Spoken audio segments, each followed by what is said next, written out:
Olá pessoal, tudo bem? Pessoal, estamos de volta para mais uma aula de Química Orgânica, pessoal. Você que está aí nos acompanhando no nosso canal no YouTube, não esqueça de compartilhar essa aula, não esqueça de curtir. Não esqueça também de estar se inscrevendo no nosso canal, pessoal, para estar aí contribuindo para o crescimento do canal do professor Daniel.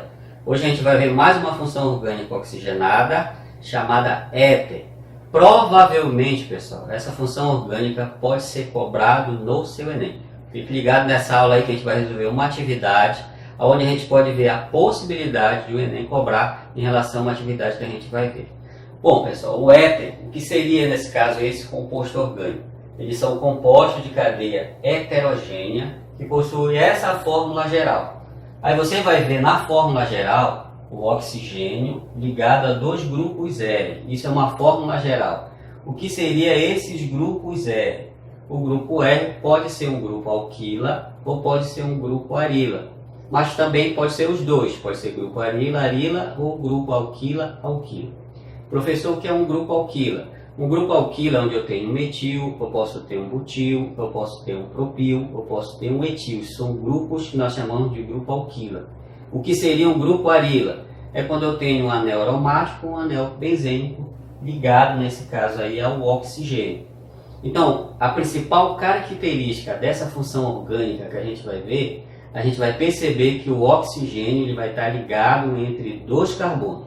Eu olhei ali o composto orgânico, observei que tem um oxigênio. Se eu ver ali que o oxigênio está ligado entre dois carbonos, eu já sei que aquela função orgânica que eu vou identificar é um éter.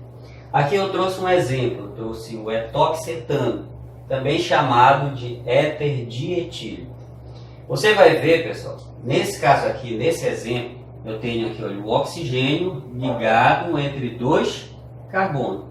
Eu olhei, observei no composto orgânico o oxigênio ligado entre dois carbonos, eu já sei que a função orgânica é um éter.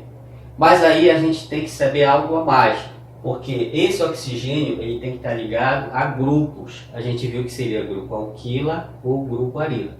O seu vestibular ele pode cobrar isso em relação a grupos. Nesse caso aqui, ó, a gente tem um grupo alquila. Aqui eu tenho um grupo alquila que nós chamamos de etil.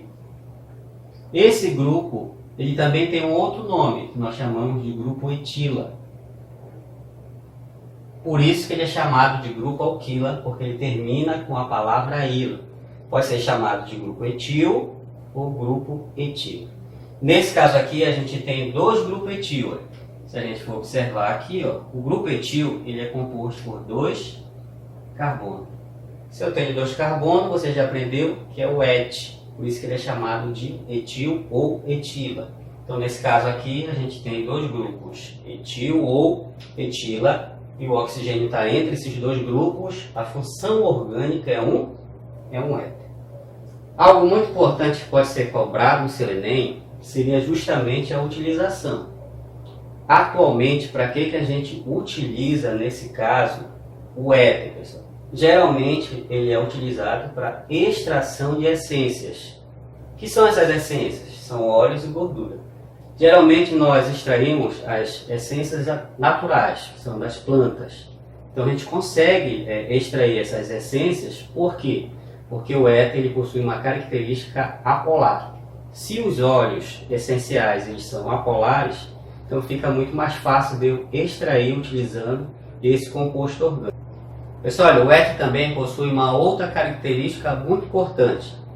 Por ele ser levemente polar, a gente vai perceber em laboratório, quando a gente mistura, no caso, o éter com a água, da seguinte forma. Vamos imaginar que eu tenho esse beck aqui, ó, que é uma vidraria em laboratório, e eu queira misturar, nesse caso, o éter com a água.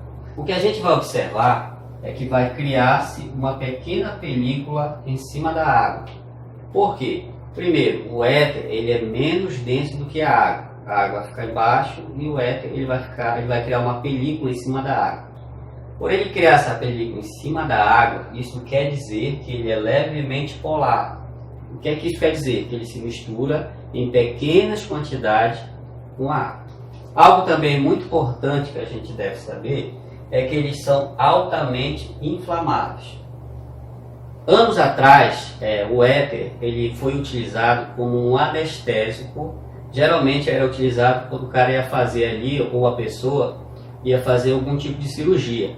Então ele era utilizado como anestésico. Por que que ele foi retirado do ambiente hospitalar? Porque ele é considerado um composto altamente inflamável. Então, por ele ser altamente inflamável, nesse caso aí, poderia ocorrer algum tipo de acidente com grande facilidade, né? Nesse local, no ambiente hospitalar. Atualmente, a gente já tem anestésico, nesse caso, muito mais elaborado, ou com menos risco em relação ao paciente.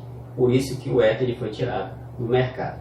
Agora a gente vai ver uma atividade que provavelmente o seu Enem pode cobrar. Então a gente vai ver uma atividade semelhante do que o Enem pode cobrar para você. Pessoal, agora nós estamos de volta para resolver o exercício 1. Depois nós vamos estar resolvendo o exercício 2. O exercício 1 seria um exercício que seria aquela atividade que provavelmente pode ser cobrada como questão no seu Enem. Então a gente vai ver esse exercício 1, depois nós vamos ver o exercício 2, onde a gente vai ver apenas identificação de funções orgânicas. Sabendo que no Enem geralmente se cobra identificação de funções orgânicas, mas posso que o seu Enem ele venha trazendo aí outro tipo de questão envolvendo as funções orgânicas, principalmente as funções orgânicas oxigenadas. Vamos ver o exercício 1 que é que diz. Os líquidos incolores de 2 frascos estavam identificados só pela forma molecular. Ali deu aqui a forma molecular C3H8O. Ali disse assim, sabe-se que o conteúdo de um deles é um álcool. Ele disse que o conteúdo de um deles é um álcool e do outro é um éter. Ou seja, eu tenho 2 frascos no laboratório. Eu tenho um que é o álcool e o outro é o éter. Ele disse assim, como fazer um teste seguro para diferenciá-las, sabendo que essas substâncias são altamente inflamáveis. Bom, você já sabe que o éter é uma substância altamente inflamável e a gente sabe também que o álcool é uma substância também inflamável. É uma substância que, vamos considerar assim, entre aspas, que pega fogo com facilidade. Por isso que eles são considerados substâncias inflamáveis. Olha, olhando aqui para essa questão, o primeiro teste que a gente pode fazer seguro em relação a essas 2 substâncias seria o teste de solubilidade. O que é que isso quer dizer? Eu vou apenas misturar essas substâncias com água. Eu misturando essas substâncias com água seria o teste seguro que eu poderia fazer. É o teste de solubilidade. Bom, se eu misturasse, por exemplo, no caso, um desses frascos, vamos considerar o primeiro frasco com água, e eu considero o segundo frasco e misturo também com água, como é que eu vou fazer a diferenciação que um é álcool, que o outro é éter? Bom, no caso do álcool, a gente tem que lembrar que o álcool ele possui essa fórmula geral. A gente sabe que a hidroxila ela vai estar ligada a um grupo R, nesse caso seria um carbono saturado, nesse caso só tem ligações simples entre eles. Só que o álcool, pessoal, ele tem essa característica. Ele tem uma parte que nós chamamos de parte polar e uma outra parte do álcool é apolar. Por ele ter essa parte polar, que é a característica dele da hidroxila, o álcool ele vai se misturar com a água em qualquer proporção. Então a gente não vai ver ali uma mistura heterogênea, a gente vai ver uma mistura homogênea. Por isso que o álcool ele se mistura em qualquer proporção, porque ele tem uma parte apolar e outra parte polar.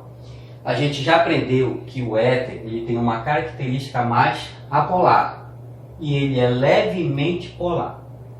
Geralmente os éter com massa molecular baixa são esses éteres que vão aí ter essa característica de ser levemente polar. Já os que possuem massa molecular maior, nesse caso aí, eles têm uma grande dificuldade em se misturar com a água. Nesse caso aí, como é que a gente vai fazer a diferenciação? Quando você colocar água em um dos frascos, você não vai ver uma mistura heterogênea, você vai ver uma mistura homogênea para o álcool.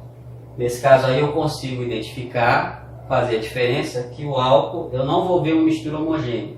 eu vou ver uma fase só, vou ver uma mistura homogênea. Então aí eu já faço a diferença de um vai ser o álcool. No caso do outro, como a gente observou, se você for misturar, você vai observar no becker, bem na parte de cima, uma pequena película. Essa pequena película que vai ficar bem em cima é o éter, porque o éter ele é menos denso do que a água. Então eu já consigo fazer a diferenciação entre essas duas substâncias de maneira segura, fazendo um teste de solubilidade. Agora vamos fazer o exercício número 2, onde a gente vai estar só fazendo a identificação, nesse caso, das funções orgânicas. Pessoal, agora nós estamos de volta para resolver a atividade número 2, exercício número 2. Nessa atividade número 2, a gente vai apenas identificar as funções orgânicas. Vamos ver o que é que diz o exercício 2. A quercetina possui propriedades anti-inflamatórias e é encontrada em vegetais como maçã e cebola, bem como no chá e em plantas medicinais. Sua forma estrutural ele deu aqui a forma estrutural. O que a gente vai fazer?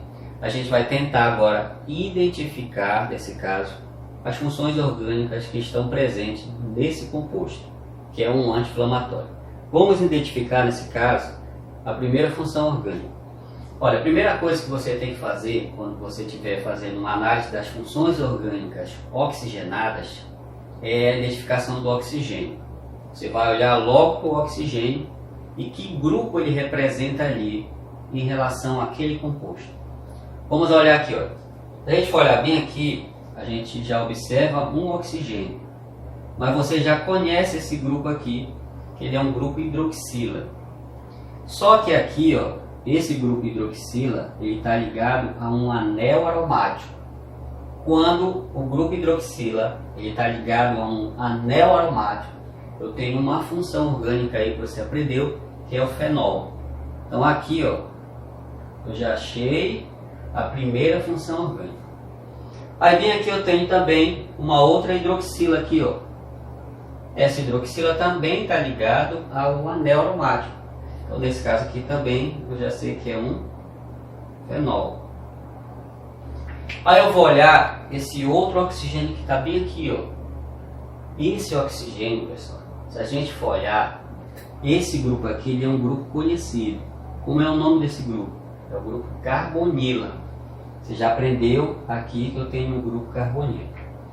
Quando eu tenho um grupo carbonila ligado a dois outros grupos, um grupo aqui e um grupo aqui, vamos considerar grupo R, R1, R2, que a gente chama de grupo alquila ou grupo arila. Nesse caso aqui, olha, se você olhar, ele está ligado a um grupo arila. Bem aqui eu tenho, nesse caso aqui, um anel aromático. Já aqui não, ele está ligado a um grupo alquila. Então, aqui, pessoal, o que é que eu tenho nesse caso aqui? Eu tenho aqui um grupo carbonila ligado a dois outros grupos. Quando você vê o grupo carbonila ligado a dois outros grupos, eu já tenho uma função orgânica que você já conhece, que é a cetona.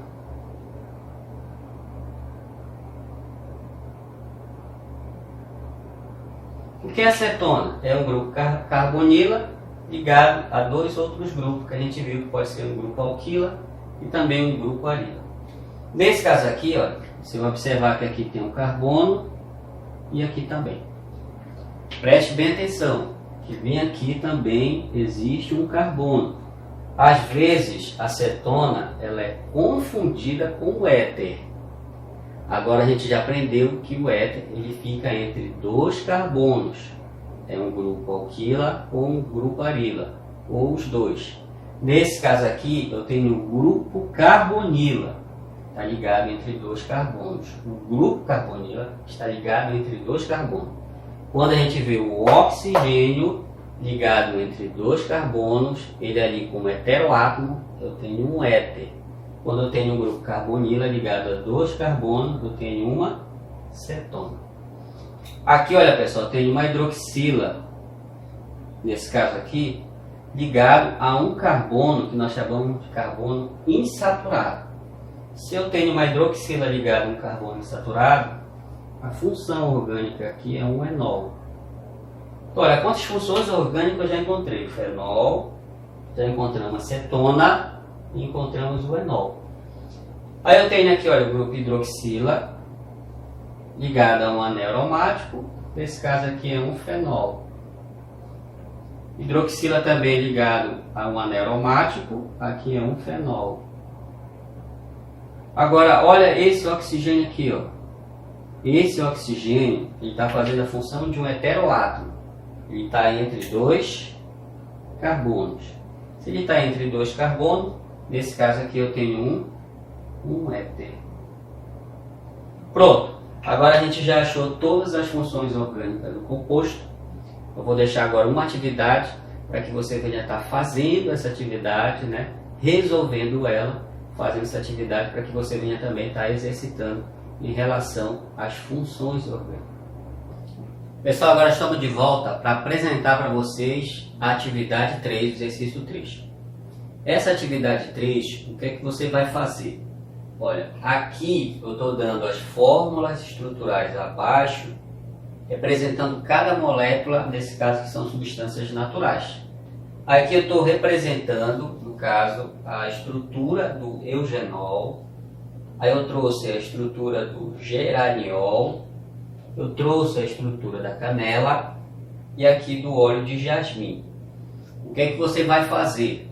Você vai na letra A identificar os grupos funcionais presentes em cada uma dessas substâncias. Ou seja, você vai identificar os grupos funcionais presentes no eugenol, no geraniol, na canela e aqui no óleo de jasmim. Você sabe que alguns compostos possuem mais de um grupo funcionais. Posso que alguns tenham só apenas um grupo funcional, mas existem alguns compostos que possuem mais grupos funcionais ali na sua fórmula estrutural. E na letra B, o que é que você vai fazer? Você vai determinar a massa molar do eugenol. Quem seria o eugenol? Esse composto está bem aqui. Aí você vai determinar, nesse caso, a massa molar. Aí eu já dei aqui a massa molar em gramas de cada átomo. No caso seria do elemento químico carbono, é igual a 12 gramas por mol, do oxigênio 16 gramas por mol e do hidrogênio 1 grama por mol. Qualquer dúvida que você tiver em relação à letra B, você pode colocar lá nos comentários. Professor, dúvida tal. Aí vou estar tirando a sua dúvida para a gente estar resolvendo em relação à letra B, para que você venha determinar a massa molar. Provavelmente o Enem ele não vai cobrar de você somente, nesse caso, a identificação de funções orgânicas. Ele vai cobrar os anos anteriores, conteúdos principalmente que foram dados lá no seu segundo ano. No terceiro ano você vê apenas funções orgânicas, mas o Enem ele gosta de mesclar o segundo ano, o assunto do segundo ano com o assunto do terceiro ano. Então é importante que você também saiba fazer a letra B, já que você já sabe fazer a letra A, aí você vai tirar suas dúvidas lá comigo nos comentários, caso você tenha dificuldade de fazer, nesse caso, a letra B. Então, olha, fique aí com essa atividade, tentem fazer. Você que é meu aluno da Escola Estadual Jesus de Nazaré e meu aluno da Escola de Mané, você faça no seu caderno e envie para mim, né, através das redes sociais, no caso do WhatsApp.